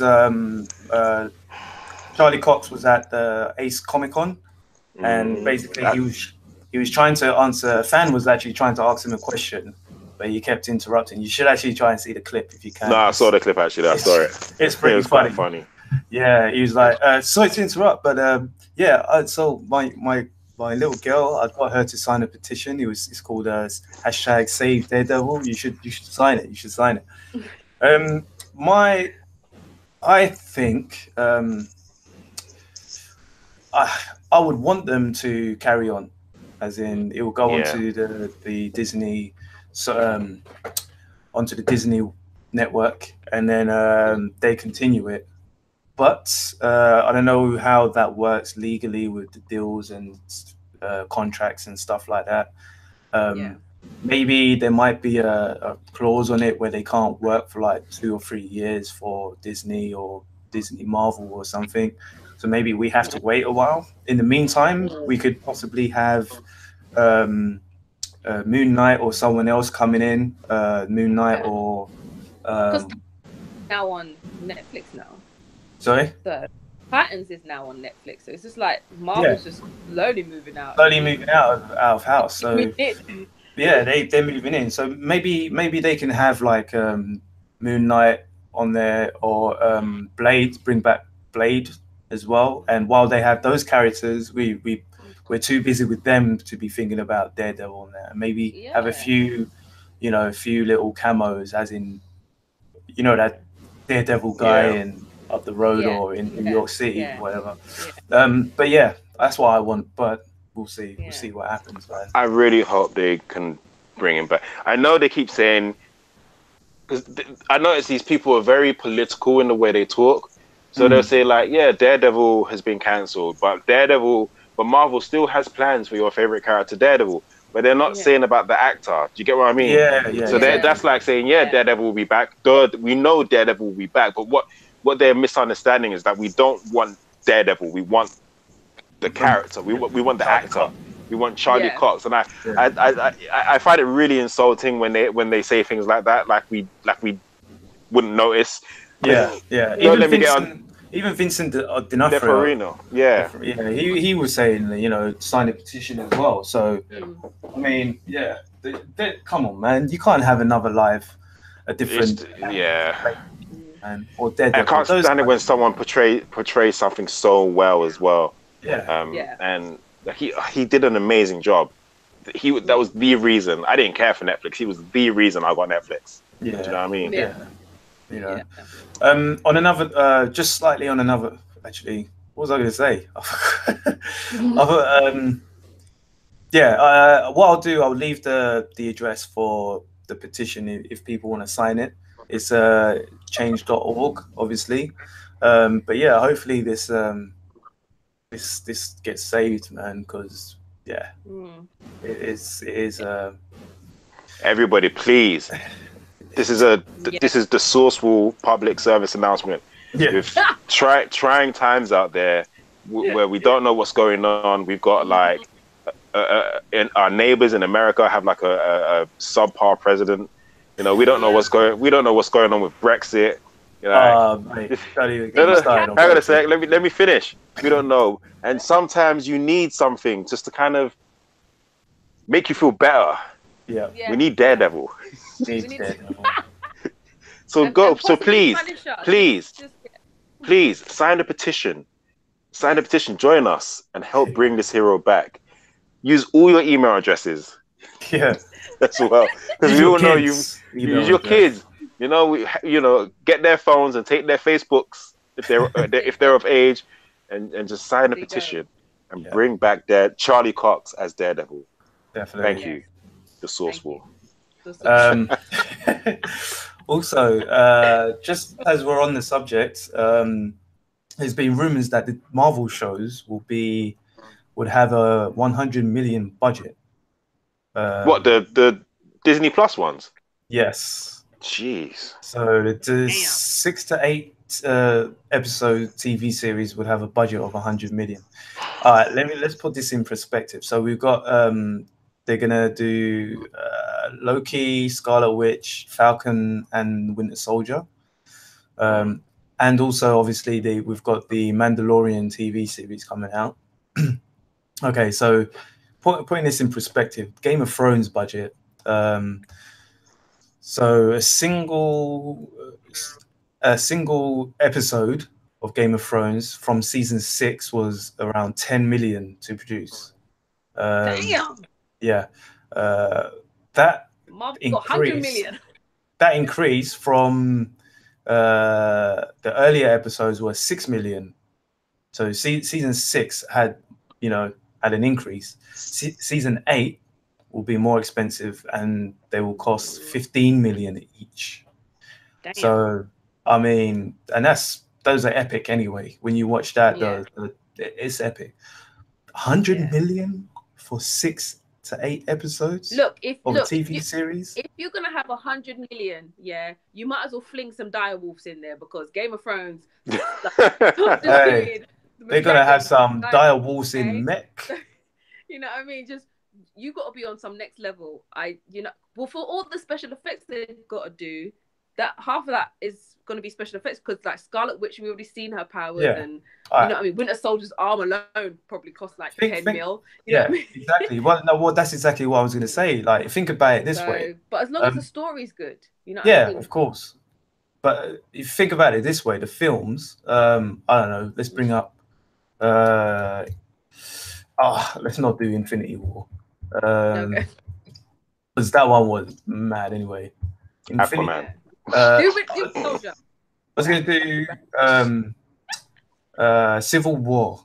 So the budget for Civil War was 250 million. Okay. Oh my god. This money lying around. Yeah, exactly. Yeah, they got that Disney money, man. That's like 2 hours, for instance, 2-3 hours. Love that movie. This is going to be 6 to 8 episodes. So what, 6 to 8 hours film? Yeah, that's true. You know, so it's kind of like a low budget for a 6-hour movie. Yeah, exactly. When you think of it in that kind of sense. Yeah. So, It's going to be hectic. It's gonna be I crazy. love that these days, and thank you to shows like Game of Thrones where TV shows are just getting like crazy budgets. Like I love that because remember back in the day when you were watching Angel, even Smallville, and they would have like supernatural like type stuff in it, but they look cheap. For the time, and it's like now we're getting like. Can you imagine if Game of Thrones came out in like 2003? It would probably be good, but visually it wouldn't have been great. Yeah, do you get what I mean? They would have had to do a Jason the Argonauts kind of thing where it's like stop motion. Yeah. You wouldn't be able to do it properly. But that'd be mad. Compare the dragon at the end of Angel to the 3 dragons we've got in Game of Thrones. Like, Google it, and you see how far we've come. It's a good time. It's a good time, man. It is. It's a good time to be alive. It's not a good time for Fox though. Yes. Let's get the excitement. Look at my face. So basically, the deal for Disney is it should be closed very soon, around March. Apparently, is the expected date. But also together with that news, obviously. Disney will get everything from, The Simpsons, Family Guy, Futurama. They're gonna have pretty much everything from Fox. Do you know? Sorry, real quick. It's been a while since I've been to Euro Disney, and this is gonna look completely different. They're gonna have Star Wars in there. Yeah. Captain America's gonna be there for some reason. I'm gonna see Captain America hanging out with Homer Simpson. Yep. Like, they've got aliens and stuff. It's crazy, man. It's nuts. Terminator, all that. What they ain't gonna have though is that Gambit movie. They're not gonna have that Doctor Doom movie. They're not gonna have that X-Force movie, and then they're gonna have the Dark Phoenix and New Mutants. Silver Surfer, Kitty Pryde, and Multiple Man. They're all gone. They're all dead. Oh well, like sucks to be you. Is all I can say. Well, someone theorized. There was a fan theory online about, like obviously because Iron Man's lost in space. Yeah, and one of them was like, well, who's gonna come and save him? And they were like, it might be Silver Surfer. That would be sick. There was I can substitute not having a Silver Surfer movie, but Silver Surfer being in Endgame. I can live with that. Hey, I can't remember if it was like ACBA. It was an ACBA picture or fan art, but somebody put that image up on Instagram the other day. I can't remember if it was like a Marvel Legends figure or if it was a fan art. I can't remember, but it looked pretty good. I hope that Endgame does have some cool surprises like that, like just stuff that we want, but just to say, hey, we know you want this. Bear with us, but it's coming. Do you get what I mean? Nothing too big. Nothing too big. Just like, hey, we know you want this. You've been waiting years for this. I mean, it's coming. I think there will be, simply because. All right. So what's the name of it again? Endgame. Yeah. Endgame. Release date. So when is that going to be released? 26th of May. April. April. Oh my. Right. So Mayish. January, February, March, April. So that's a couple. Bloody hell, that's a couple months away. Yeah, it's not far, man. No. I think couples. By the time this deal is signed, these guys know what they're doing. As in, they've got plans upon plans, like they did with Civil War, with Black Panther and Spider-Man. Even I think that we're gonna get a surprise at the end of Endgame. There has to be. There has to be. Like, they've got a month to film it and put it in, stick it in. Yeah, it can be done. Just stick it in. Just stick it in. Like I mean, they can just a tip. No, I think in the film alone, it's going to be one of those dash the popcorn in someone's face, and it's just like one of those like, oh my days. And then at the end, it's either going to be something so massive that you have those, like, I have to call you to at the end of the film. To be like, you know what I mean? You gotta watch it. A bit dark for a little while because obviously they've been taking over movies for like God knows how long. So, but no, it has to be like that. But I'm not watching any more trailers. This is my 2019 rule: one trailer, done. I know Richard's like watching all the trailers. I gotta watch all of them, man. I've got to watch all of them. Sorry. No, can't. No. It makes my mind go crazy. Hi, kitty. Hello. Sakura-chan. Also, Dark Phoenix will be the first movie without Wolverine. You can't. Why are you excited for this piece of crap movie? You know it's gonna be crap. You can't. I hate that they've put Wolverine in everything and Mystique in everything. Look. Do you know, I don't even believe it. Sorry, go on, Isha. The fact that, like, the fact that she's young, anyway, is just an insult. They're all young. It's an insult. But you can't have Phoenix, Jean Grey without Wolverine and Cyclops. You just can't. It's just a thing. Triangle, thing, them. Okay? Okay, I'm done. Yeah, I mean, I'm good without Wolverine being in it. I'm really good without Wolverine being in it. I don't care if he's in it or not because I don't care for the movie. Yeah. No, excuse me, guys. Like, you might as well just do a standalone movie with her then. Just don't do Xavier, don't do the X-Men. Just have her spazzing out and then going to the sun. I think that's what it's gonna probably be. From what I got from that one trailer I watched, I saw X-Men Last Stand. That's all I'm saying. It pretty much looks like it, innit? That's all I'm saying. And it's the same guy, isn't it? Nah, well, I think he produced. I think he was a producer on on it. So that's still not good. Nah. But what is good is Jason Momoa responding to Aquaman making $1 billion at the box office. Why I'm saying there? I know he's happy. Yeah. So basically, Momoa thanks the fans, and everyone had a hand in making the movie. I haven't seen it yet. You haven't seen it? Nah. Me either. I want to, just haven't had the chance. My brother, obviously, who is like the greatest person in the world, and he was.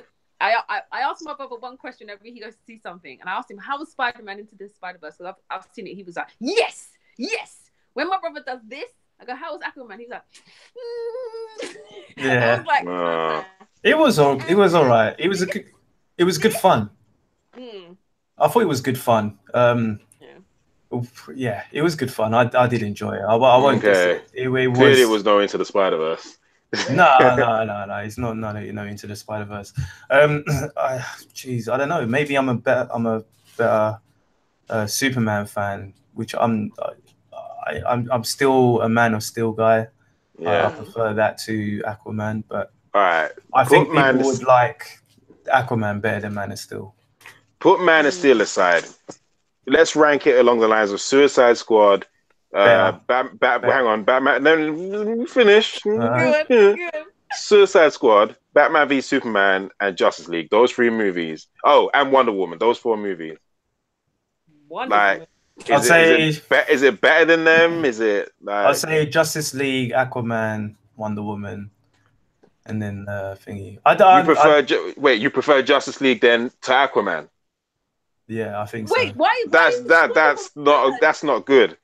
I already know Watson's opinion on Wonder Woman, so I'm fine with that. I'm honestly fine with that. But Justice League is better than Aquaman. I might need to watch it again. I might. Yeah, I think I might. I don't know. I might need to. No, my concern. Do you know what I'm thinking? I'm thinking there wasn't enough. Yeah, there wasn't enough. The action bits in Aquaman were better. It is. I think they're about there, man. It's hard to say. Justice League and Aquaman. It is a better film. I haven't seen it. It's just that I know that Justice League is rubbish. Trash. I don't know. That hurts, man. Ooh. I think it's probably the idea of Justice League makes me more excited, but I need to watch it again. The movie was whack. The Aquaman is good. It is good. It's better than Justice League. Do you see all this red behind me? Yeah. That is all I saw when I saw the Justice League. I just saw red. It was, and I don't mean I saw red as in I'm angry. I mean cinematography wise, that is all I saw. That's all I could see. I think if I squinted hard enough, I could see Superman in there. But boy, it's just red. And the Flash. I think the Flash was in there a bit. Yeah, no, it's worth the watch. Definitely worth the watch. But all right. Yeah, I guess it is better than Justice League. Hopefully. It has to be. Isn't it? It has to be. It has to be. Like, if I could rank anything, I would be like Wonder Woman, Aquaman, Justice League. I mean, okay, Man of Steel, Justice League, and like. Do you know how my list? Do you know how my list would be? Suicide Squad and Justice League like that. No, I mean like they're at the bottom of. Okay. Do you know how my list would be? How my list would probably be Man of Steel, Wonder Woman, Aquaman because I haven't seen it yet, and then the rest doesn't even matter. Yeah. That's it. Batman versus Superman was alright still. No, it wasn't. It wasn't. Batman v Superman was whack, and let's please not go into it. Like, we need to do the best thing about that movie was the end credits. That was the second best. No, the best thing was when after the whole Martha debacle. After Batman in the warehouse. The warehouse, yeah. Yeah, that was sick, man. That was the best visual live action Batman I've ever seen. Visual. Yeah. I'm not saying Ben Affleck is the best Batman. I'm just saying visually. Ben Affleck is not. Visually, that was the best live action Batman. Visually, I hate to keep saying that, so you guys get my point. Yes. Sorry, we went on a big tangent. What were you saying? I don't even remember what we were talking about. Okay, Jason Momoa talking about Aquaman. Yeah. Sorry? Yeah, so billion, yes. So they're really happy about that. 1 billion. 1 billion. 1 billion Zimbabwe dollars. Yeah. Okay. A few more, just a couple more, guys. Just a couple more. Bear with us. Apparently Penguin will be in the Batman. So he's reported to be the villain in Matt Reeves' Batman. What is this? What Batman is this? Matt Reeves, the Batman. Is that the Ben Affleck thing? Well, we're not sure if he's going to be in it. But is it supposed to be that Batman? It's supposed to be that Batman. Okay, so I'm just so confused with what they're doing with the Jokers in the Batman movie. Yeah, I don't know. Jokers, I don't know anymore. Batman's a different film. Okay. Okay, well, Penguin's cool. To be honest, Danny DeVito did a good rendition of the Penguin. I would like to see someone new. I would like to see. I know the What's that? Sorry? So I said phenomenal rendition. Yeah. Phenomenal. Yeah, that's true. It's true. I would like to see, even though Jim Carrey did it, I would like to see the Riddler. I think the Riddler could be. Yeah. I think the Riddler, if done right, could make people's fandom of the Joker be rivaled. Like the fandom. I think if that was done right in the right movie, the Riddler could rival that. Yeah, hands down. Yeah, definitely. Hands down. So according to We Got This Covered, sources have confirmed that Cobblepot will be the film's main villain. The report does not specify who plays the character, though it did make reference to Beauty and the Beast star Josh Gads. Is that the guy from the Beauty and the Beast? Yeah, okay. I think so. He's been having a campaign to get a role. There's also been reports of Jonah Hill being eyed for the role as well. Oh, I would love that. No, come on. Have you seen Jonah Hill? No. He's a sick actor. He's a really good actor. I think he could totally do it. Very good actor, but no. Oh, man.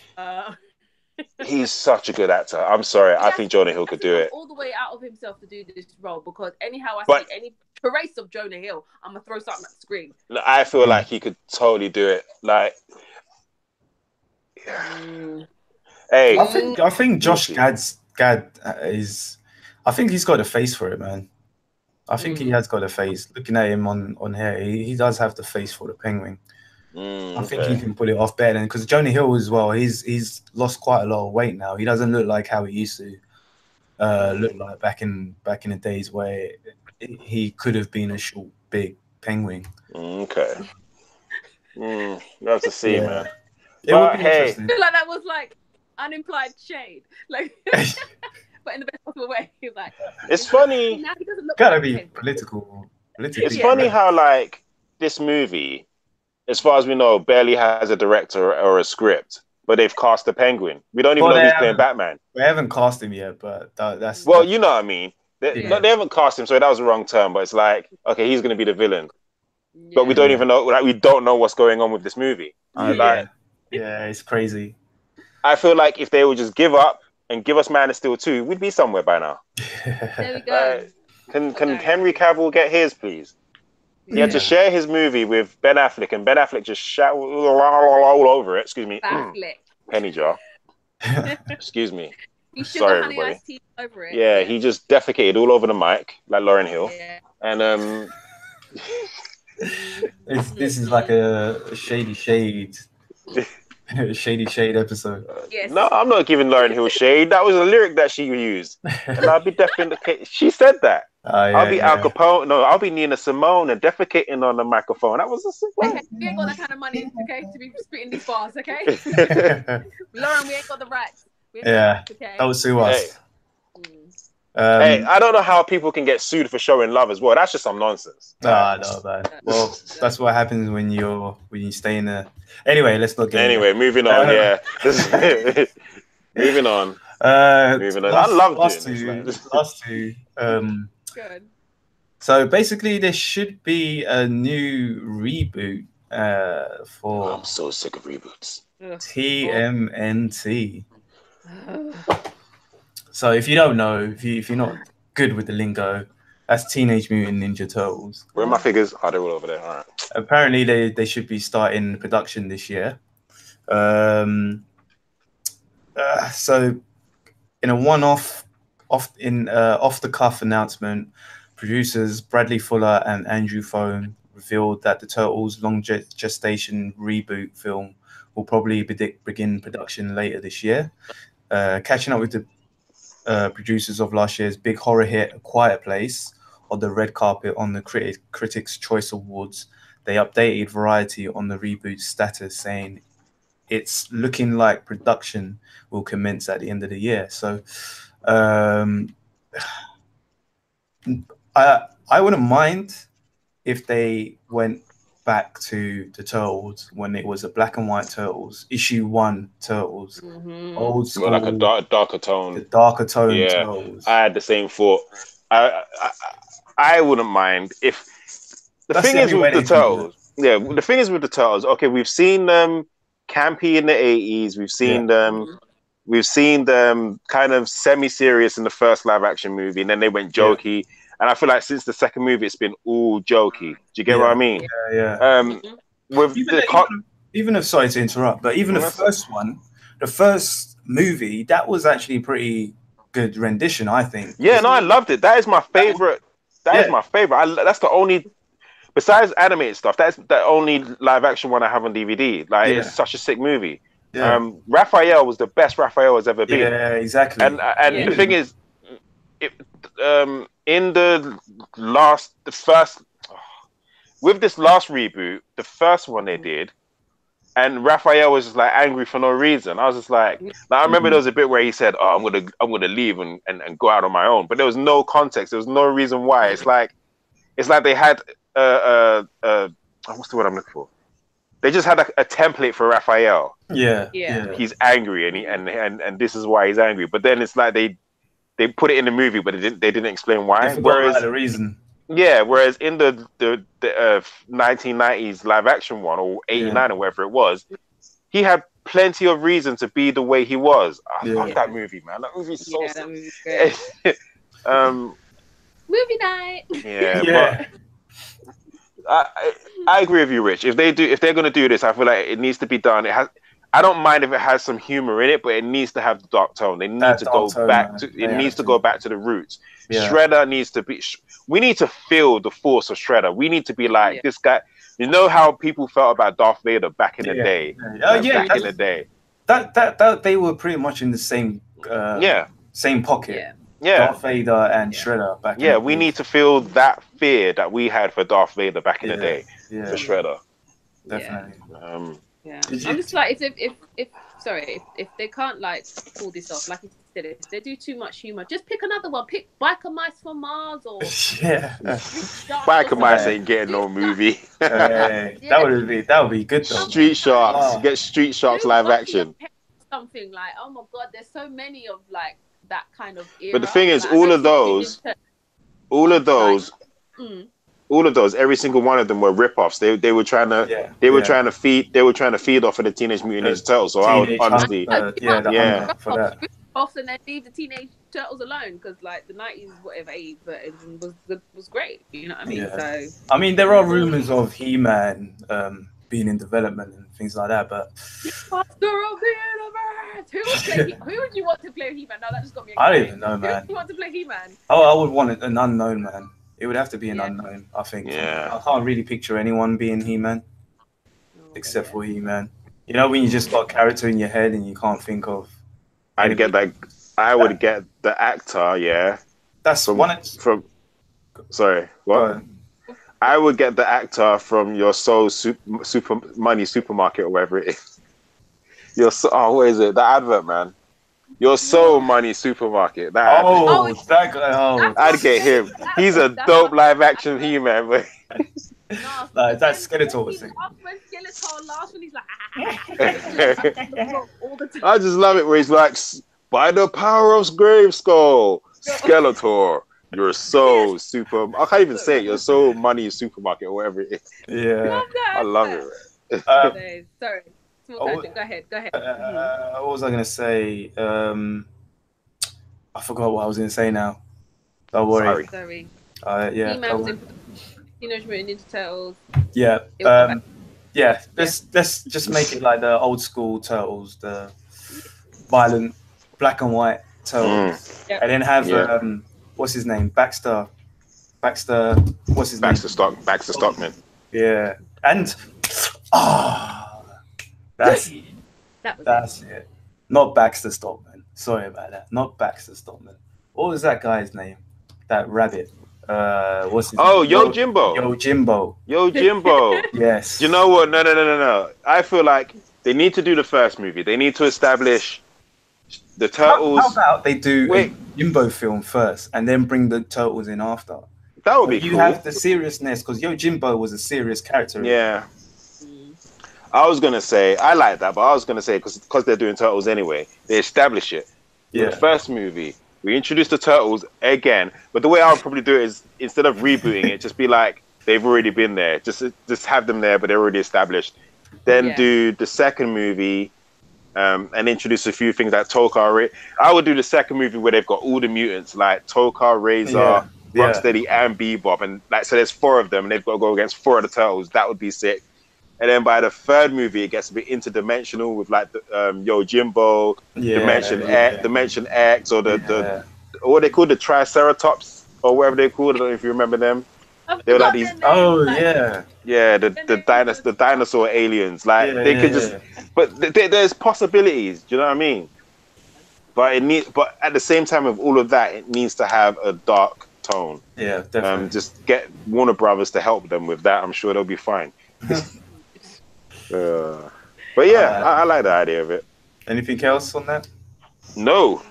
One last thing. Two things. Ooh. Cowabunga and Turtle Power. Pizza time. I love being a turtle. Last one. Bad boys. What you gonna do? What you gonna do when they come for you? This. Gotta learn the words, man. Gotta learn the words. Usagi, Yo Jimbo. Dude. Antoine's actually on. Antoine, what's going on, bro? He's on for the last topic, which is. I was gonna say you're gonna have to go back and watch the rest of it, bro. Yeah. Who's on for the last topic? Antoine. Hi, Antoine. Bad boys, what you gonna do? So Bad Boys for Life. They've started filming on Monday.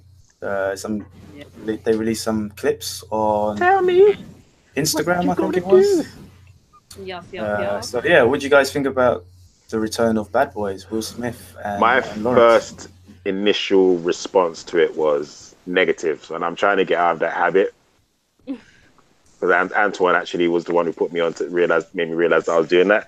So I'm going all positive. I think that it's going to be fantastic. Well, no, realistically, we enjoy these characters. We like Detective Burnett and Mike Lowry. So yeah, I think it'll Mike Lowry. I think it'll be a lot of fun.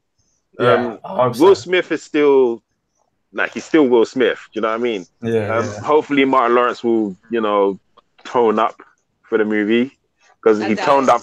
No, I mean he toned up. He toned up for the second movie. Then he kind of let himself go. Yeah. So we don't want to see. Do you know what? Actually, they should leave him as he is. He should be. They should do like Riggs and Murtaugh with bad boys. And Martin Lawrence is the family man. Like he's lost. He's gained weight and he's too old for this shizzle. Do you know what I mean? Like, I want to see that bad boy. Yeah. I kind of like that actually. Yeah.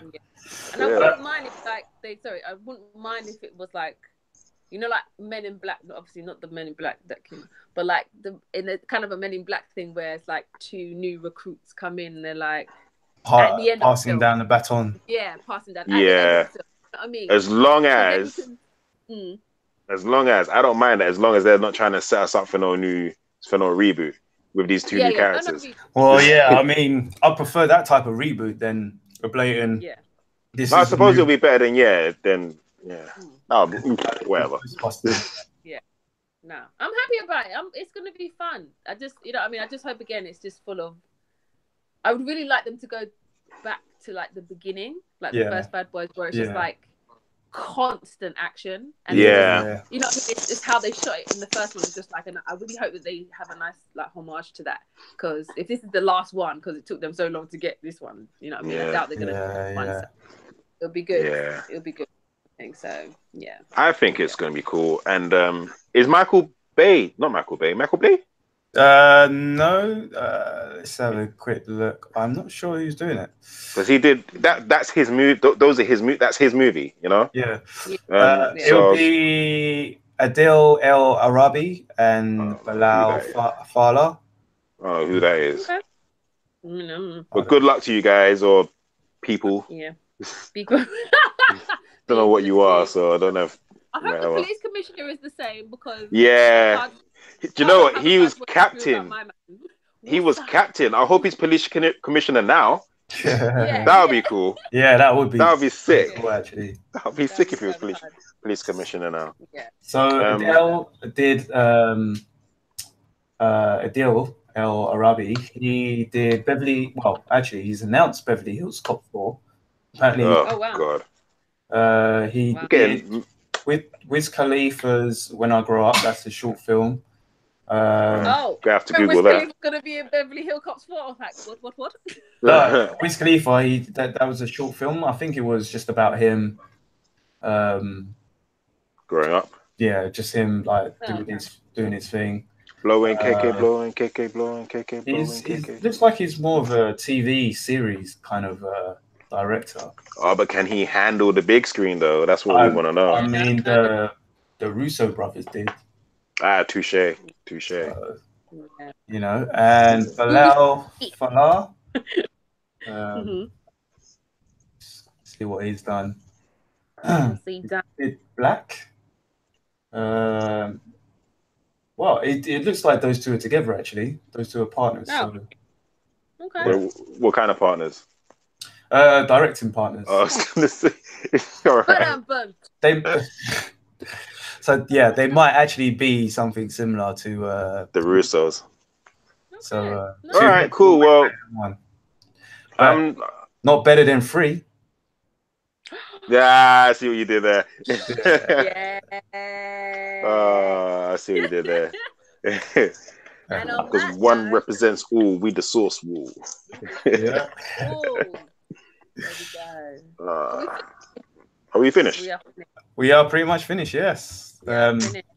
We are on the 2-hour mark, so... Do you know what? For those of you that are out there watching other podcasts like The Blurs, who have got on for like 5 hours, because I've had people complain to us about the time that we're on. Shush. Yeah. Me no want to hear it. Yes. And it's good to have a good long attention span, okay? It's good. Yeah. Come on now. We haven't been on for a while as well, so we needed to catch up as well. We needed to catch up. It's a special episode we missed as well. A whole bunch. Yeah. A whole bunch. We didn't talk about the Hellboy trailer or Sonic the Hedgehog thing. Or... So you're lucky. You're lucky. Okay. So where can they find us, people?